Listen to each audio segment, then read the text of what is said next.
සුබ දවසක් හැමෝටම සුරංග ඉලෙක්ට්‍රොනික YouTube channel එකට ඔයාලා සාදරයෙන් පිළිගන්නවා. අපි subscribe කරන්න bell icon එක click කරන්න share කරන්න. ඉතින් අපි යමු අලුත් වීඩියෝ එකට. ඉතින් අද ගේන්නේ අඟල් 21 singer CRT TV එකක් repair කිරීම ගැන තමයි ඔයාලට අද කියලා දෙන්න හදන්නේ. අපි ඉස්සෙල්ලා ඇන්ටි ගලවලා මේ බෑක් කවර් එක අයින් කරගමු. මොකද්ද මේකේ තියෙන ලෙඩේ කියලා අපි බලමු. ඉතින් මේකේ තියෙන ලෙඩේ ඔයාලට මම කියන්නම් පොඩ්ඩක් ඉන්න අපි ඉස්සෙල් ටීවී එක මම දාලා පෙන්නන්නම්.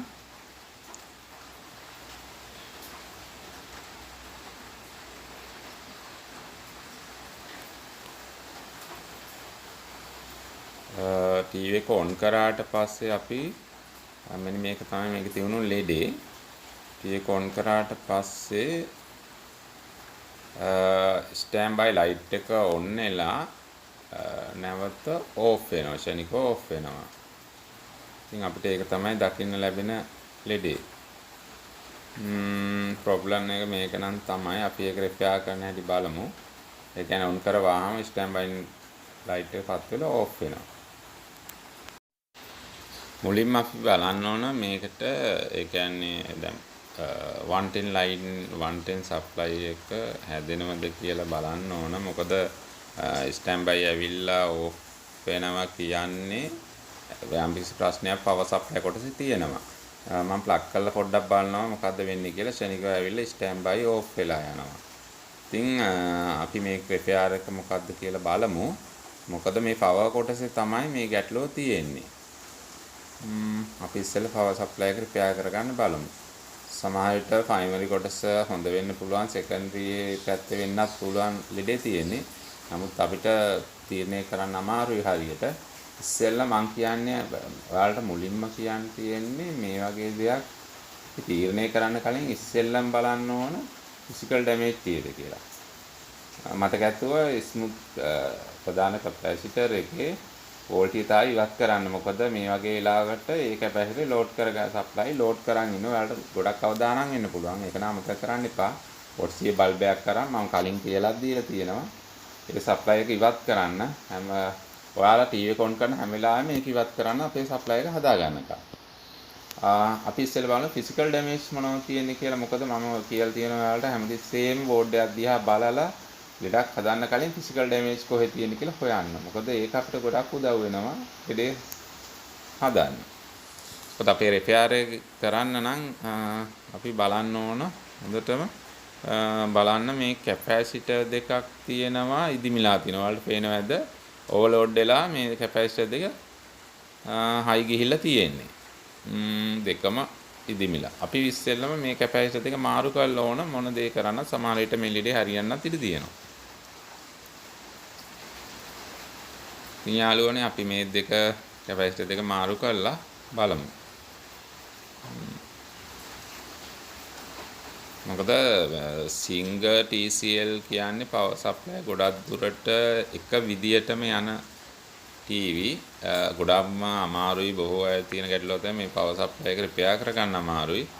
මම මේ වගේ රිපෙයාර් කීපයක් ඔයාලට දාන්නම්. අපි මේ බැරිම වුණොත් තමයි සාමාන්‍යයෙන් power modulator එකක් මේකට සවි කරන්නේ. නැත්නම් සවි කරන්නේ නැහැ. සමහර වෙලාවට ඔයාලා ඇහැද්දි බෝඩ් එකේ ජෙල් බහිනවා කියලා ලෙඩක් එනවා. ඒ ජෙල් බහිනවා කියන ලෙඩේදී සමහර අවස්ථාවලට අපිට power supply කොච්චර අලුතෙන් කෑලි යෙදුවත් ගොඩ ගන්න බැරි අවස්ථා තියෙනවා. අපි ගොඩක් අසරණ වෙන වෙලා තියෙනවා. ලෙඩේ හොයාගන්නත් බැහැ.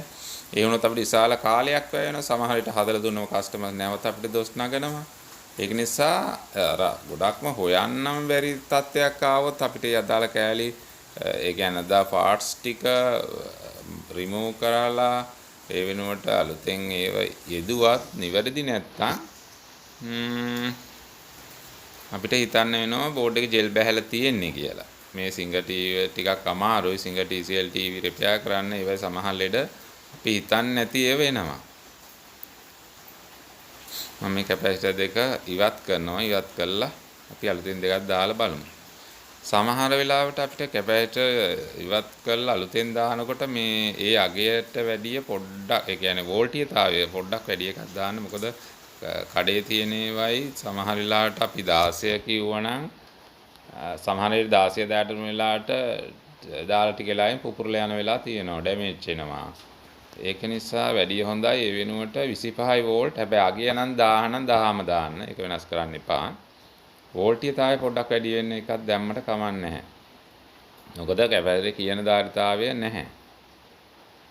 right. මේ බලන්න 1000 UF 16 වෝල්ට් තමයි කැපැසිටර් එක ඒක පුපුරලා තියෙන්නේ.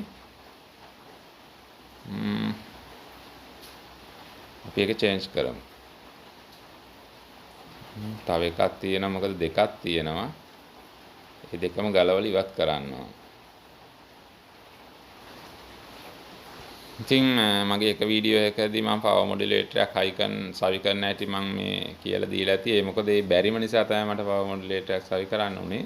මොකද ඒ රිපෙයාර් එක අමාරුවෙන් කරත් නැවත කස්ටමර්ස් ගේන්න පුළුවන් තියෙන අවස්ථා වැඩි. ඒ නිසාම තමයි මගෙන් ඔයාලා ප්‍රශ්නයක් අහලා තියුණා මේ රිපෙයාර් නොකර පවර් මොඩියුලේටර් දාන එකද කරන්න කියලා. නෑ මම ඒක නිසාම තමයි මම එහෙම නොකර වීඩියෝ මේ එහෙම නොකර රිපෙයාර් කරන්න හැටි වීඩියෝ කීපයක් ඉදිරිපත් කරලා තියෙන්නේ. ඔයාලට හැම වීඩියෝ එකක්ම බලන්න පුළුවන්. මම මේ වීඩියෝ අවසානයේ දාන්නම් පෝස්ට් එකක් හැටියට ඔයාලා ඒ වීඩියෝත් බලන්න. ඉතින් මේ බලන්න මම ඒකට ගත්ත 1000 UF 25 වෝල්ට්. මම නම් වැඩිපුරම කැමති පුළුවන් නම් ඔරිජිනල් එකකින් අරන් දාන්න තියෙනවා නම් තමයි වැඩිය හොඳ. නැත්තම් 1000 25 වෝල්ට් දාන්න. කාලට ඔරිජිනල් කැපැසිටර් ගන්නත් පුළුවන්. ගොඩක් දුරට අපි LCD වලට නම් දාන්නේ ඔරිජිනල් කැපැසිටර්. ඒක වෙළඳ පොලේ ගන්න තියෙනවා ටිකක් මිලයි. මෙහෙම ආගිය පොඩ්ඩක් වෝල්ටීයතාවය වැඩි කරලා දැම්ම කියලා කිසිම ගැටලුවක් නැහැ. ඒක සාර්ථකයි. ඉතින් අපි මේ කැපැසිටර් දෙක දානවා. මතක තියාගන්න දණ්ඩින මාරු කරන්න එපා මෙතෙන්දී. සුදු පාටට තියෙන පැත්තේ කොටස ඍණ ඉරක් තියෙන කැපැසිටර් ඔයාලා ඒක දන්නවා. ඉතින් කියලා මම හිතනවා මොකද ටීවී රිපෙයාර් කරනකොට දැනුමක් ඇතුව තමයි නේ කරන්නේ. ඉතින් යාළුවනේ මම හිතන් ඉන්නවා ඉදිරියේදී ඉලෙක්ට්‍රොනික පිළිබඳ මූලික දැනුමත් එක්ක ඔයාලට පාඩම් මාලාවක් පටන් ගන්නවා. ඔයාලා මාත් එක්ක රැඳී හිටින්න සරලව මුලින් ඉඳන් මොකද ඉලෙක්ට්‍රොනික ගැන ඉගෙන ගන්න ඕන. මුලින් ඉඳන්ම බොහෝ අය මේව ටීවී රිපෙයාර් කරාට මූලික දැනුම නැහැ. මම ඒක නිසා මූලික දැනුම සහිතව පාඩම් මාලාවක් ඉදිරියේදී පටන් ගන්නවා. ඔයාලා මාත් එක්ක රැඳී සිටින්න. මොකද මං රැකියාවට කළේ ගොඩක් වෘත්තීය පුහුණු ආයතනයක ගන්නන්න එක. දැන් නම් මගේ රැකියාව නැති වෙලා. ඒත් මම දැන්ට මේ වගේ වැඩසටහන් කරනවා. right අපි මේ පැත්තේ අරගෙන පාස්සමු.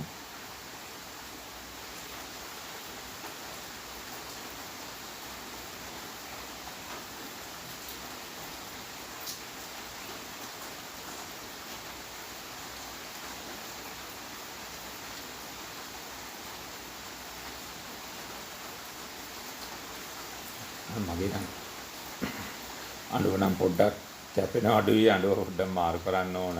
ඔයාලා හොඳ කැපෙන අඬුව භාවිතා කරන්න.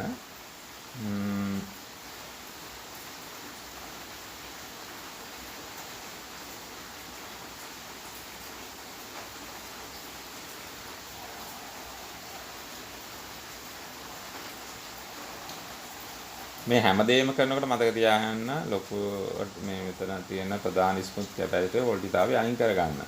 නැත්නම් ඔයාලා අදින් ෂෝට් වෙලා ලොකු ඩැමේජ් එකක් වෙන්නත් පුළුවන්.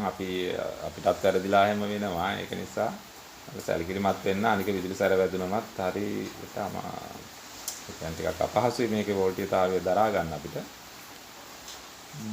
right මම ඔන්න කැපැසිටර්ස් දෙක සවි කරා. අපි දැන් කැපැසිටර් දෙක සවි කරලා ටීවී එක ඔන් කරලා බලමු. ටීවී එක ඔන් වෙනවද? අපේ ලෙඩේ ඉවරයි වැඩේ සාර්ථකද කියලා අපි චුට්ටක් බලමු. මොකද මේ ප්ලග් කරලා මම මේ බෝඩ් එක පොඩ්ඩක් වයර් ගලව ගත්තා. එහා මෙහා කරන්න බැරි නිසා යෝක් කොයිල් එකේ වයර් එක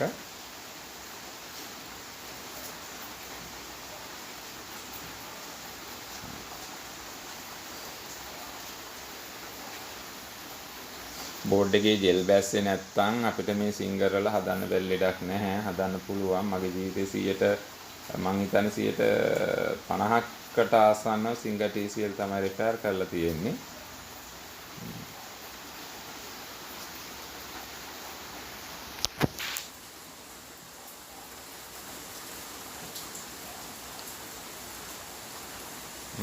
අපි බලමු වෝල්ටිතාව චිත්‍ර. මම මෙහෙම එකක් කරනවා මේක මමම හොයාගත්ත මම කරන ක්‍රමයක්. ඔයාලත් යොදා ගන්න ඇති. සමහර විට මම ගොඩක් දුරට නිරීක්ෂණය කරන්නේ මේ විදිහට තමයි. මොකද 110 කැපැසිටර් එකට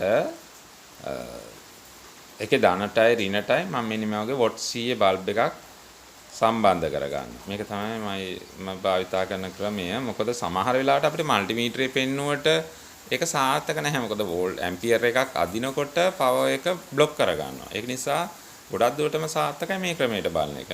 මේ ක්‍රමයේදී අපිට දැනගන්න පුළුවන් මම ටීවී එක ඔන් කරලා පෙන්නන්න. ඔන් කරාම ඔයාලට බලන්න පුළුවන් චුට්ටක් ෆිලමන්ට් එක දැල්ලිලා ඕෆ් වෙනවා. පොඩ්ඩක් දැල් වෙන ෆිලමන්ට් එක. කලින් දී නම් හැබැයි එහෙම ෆිලමන්ට් එක දැල්ුණෙත් නැහැ. මේක පොඩ්ඩක් දැල්ලලා ඔයාලට බලා ගන්න පුළුවන් ෆිලමන්ට් එක සාමාන්‍ය වෝල්ටිතාවයක් එනවා.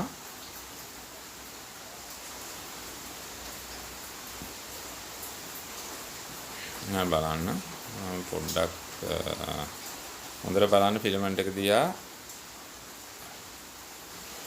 මම ප්ලග් කරනවා. අන්න රයිට් ඇවිල්ලා යනවනේ. රයිට්. එතකොට මෙතන සිද්ධ වෙන්නේ 110 හැදෙන්නේ නැතුව 50ක් 60ක විතර වෝල්ටියතාවයක් තමයි හදන්නේ. එතකොට තාමම අපේ ලෙඩේ සාර්ථක නැහැ නේ.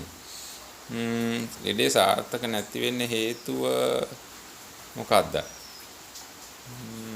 අපි බලමු.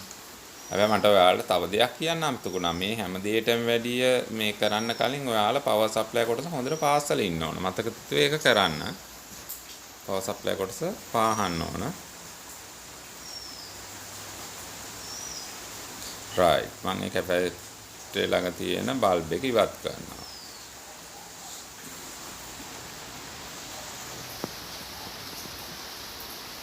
ඉතින් මම මතක ඇතුව මේ වෝල්ටියතාවය මතක තියාගෙන කැපැසිටරේ තියෙන ප්‍රධාන වෝල්ටියතාවය අයින් කරන්න ඕන.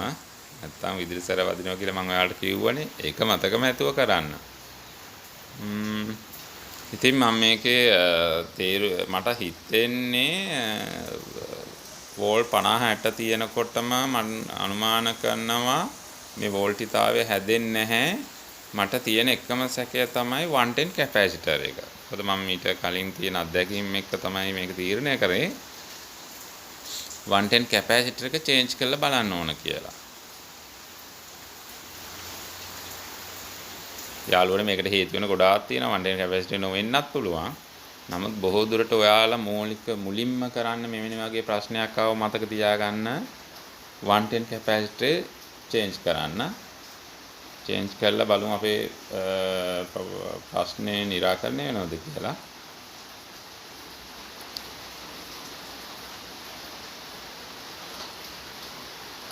සෙල් එක ගලව ගන්නවා. 110 කැපැසිටර් එක අරගෙන මම නිරීක්ෂණය කරාම දැක්ක එක පින් එකක් ළඟ නිකන් මලකට කාලා වගේ තියෙනවා. මට එතකොට සැකයකුත් ඇති වෙනවා. මොකද අපිට මේක පිටින් බැලුවට පේන්නේ නැහැ. කැපැසිටර් ගලවලා අතරම ගන්න ඕන. එහෙම නොවෙන්නත් පුළුවන්. ඒක නිසා කැපැසිටර් තරම් මම ඒ වෙනුවට මයි ගාව තියෙන වෙන කැපැසිටර් එකක් මාරු කරනවා. ඔයාලට පේනවා ඇති CIF 160 තමයි කැපැසිටර් එක. ඒ අගේ වෙනස් කරන්න නම් එපා. ඒ විදිහටම දාන්න.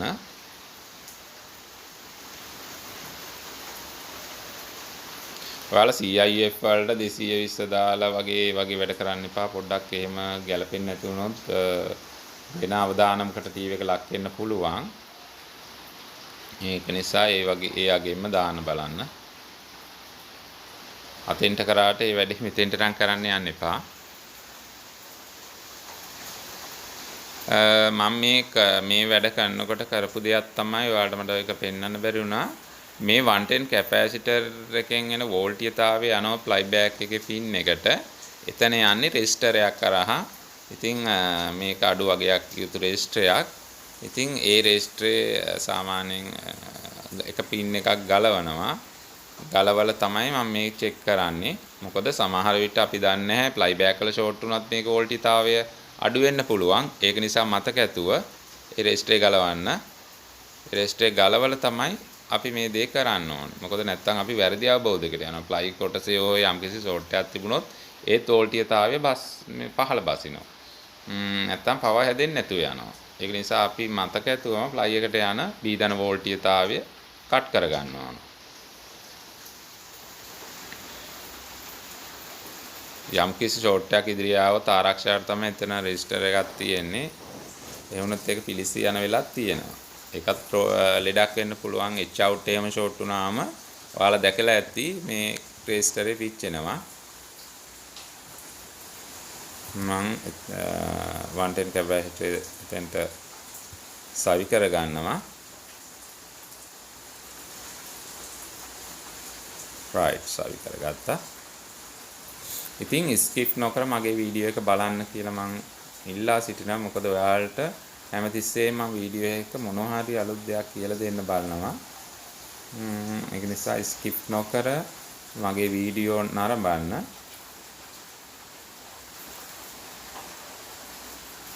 ඒ කැපැසිටරේ මම සවි කරගෙන හොඳින් පාස් ගන්නවා. යාළුවනේ ටිකක් අපහසුතාවයෙන් මම කරන්නේ මොකද මගේ අතක පොඩි ආබාධයක් තියෙනවා. ඉතින් ඔයාලට වීඩියෝ කරනකොට යම් වැරදියෙන් පොඩ්ඩක් පේන්න පුළුවන්. ඒ කියන්නේ ටිකක් අපහසුතාවක් තමයි ඒ දේ කරගෙන යන්නේ මම. මට මුලින්ම සමාව ඉල්ලනවා.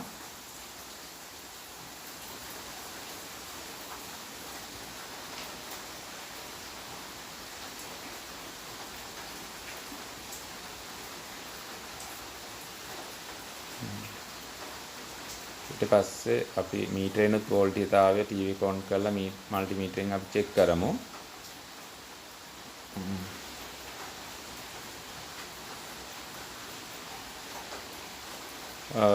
ඔයාලට මල්ටිමීටරෙන් චෙක් කරනකොට මම පෙන්නන්නම්.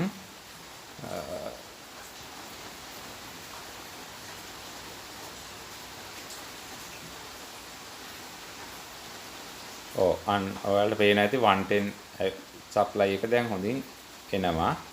මම ටීවී එක ගැලෙව්වා. හරි 110 එනවා. 110 සප්ලයි එක ඕකේ. අපි ටීවී එක සම්පූර්ණ සම්බන්ධ කරලා, ඒ කියන්නේ පරිපථය සම්පූර්ණ සම්බන්ධ කරලා මම කියවනේ 110 සප්ලයි ඉවත් කරා කියලා. ඒකත් කරලා බලමු. ඉස්සෙල්ලා මම ඔයාලට පෙන්නන්න මම කොනේ බල්බ් එකක් යොදා ගන්නවා කියලා මම නිරන්තර මේ වගේ පරීක්ෂණවලදී ඔන්න බලන්න මම බල්බ් එකක් සම්බන්ධ කරාට පස්සේ 12 බල්බ් එක 230 බල්බ් එකක් මට 12 කියවුනේ. ඔයාලට කියලා දෙන්න තියුණා මේකෙදි මම 12 බල්බ් යොදාගෙන ගොඩක් දේවල් චෙක් කරන සප්ලයි. හරි ඕකේ 110 සප්ලයි එක එනවා. අපිට හොඳට පේන්නනවා වෝල්ට් ඇම්පියර් එකක් ගන්නවා කියලා. මම මේ බල්බ් එක සම්බන්ධ කරන සමහර ඒවායිදී අපි නිවැරදි නැහැ. 110 එනවා කියලා අපි ටීවී එක චෙක් කරනවා. නමුත් මල්ටිමීටරෙන් විතරයි. ඔයාලට හිතා ගන්න බෑ එතකොට ලෙඩේ කොහෙද තියෙන්නේ කියලා. අනිවාර්යෙන් කරන්න ඒ වෙලාවට මෙතෙන්ට බල්බ් එක ලෝඩ් කරලා බලන්න නියම ඇම්පියර් එක එනවද කියලා. නැත්නම් මල්ටිමීටරෙන් විතරක් චෙක් කළා නම් අපිට මේ වගේ ලෙඩක් හදන්න බෑ.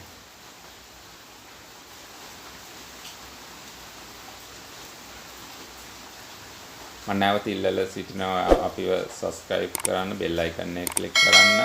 ඔයාලට වීඩියෝ එකක් දාපු ගමන් ඔයාලට එසනිකව ගෙන්න ගන්න පුළුවන්. bell icon එක click කරලා all දාලා button එක click කරලා තිබ්බම ඔයාලට ප්‍රශ්න මොනවා හරි තියෙනම් comment box එකට දාන්න. මට ඉඩ ලැබෙන වෙලාවක මම පොඩ කාර්ය බහුලයි. ඉඩ ලැබෙන වෙලාවකට මම ඔයාලට පුළුවන් විදිහට පිළිතුරු දෙන්නම්. ගොඩක් අය ප්‍රශ්න අහලා තියෙනවා. ඉතින් වෙලාව ලැබෙන විදිහට තමයි මම පිළිතුරු දෙන්නේ.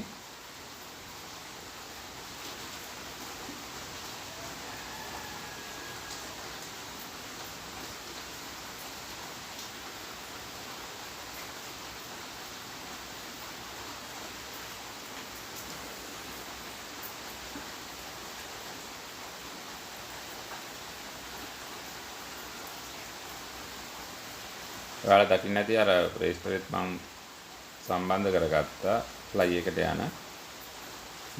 දැන් අපේ වැඩේ අවසන්. අපි මේක සම්පූර්ණ පරිපූර්ණව සම්බන්ධ කරලා සප්ලයි එක දීලා බලමු. ටීවී එක ඔන්න එනවද කියලා. ඔයාලා මේ වගේ ටීවී එකක් ඇදුවම අනිවාර්යෙන් පැය දෙකක් තුනක් දාලා කස්ටමර්ස්ට දෙන්න. මොකද යම්සි ලෙඩක් තියෙද කියලා අපිට කියන්න බෑ. සමහර විට එහෙම එනවා. නැත්නම් විනාඩි 5-10ක් ඇද්දුවලා ඉවර වෙලා ටීවී එක අපි දෙන එක නම් එච්චර සාර්ථක නැහැ. නිරන්තර පුළුවන් නම් පැයක් දෙකක් ටීවී එක ඔන් එකේ තියලා චෙක් කරලා දෙන්න.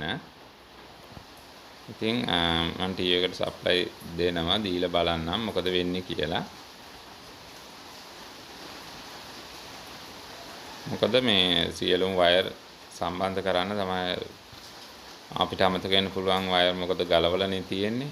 පින් එකට සම්බන්ධ කරලා සප්ලයි දීලා බලමු. ටීවී එකට ඔන්න මම සප්ලයි දුන්නා. ටීවී එක ඔන් වෙනවා. අපි බලමු අපේ වැඩේ සාර්ථකද කියලා.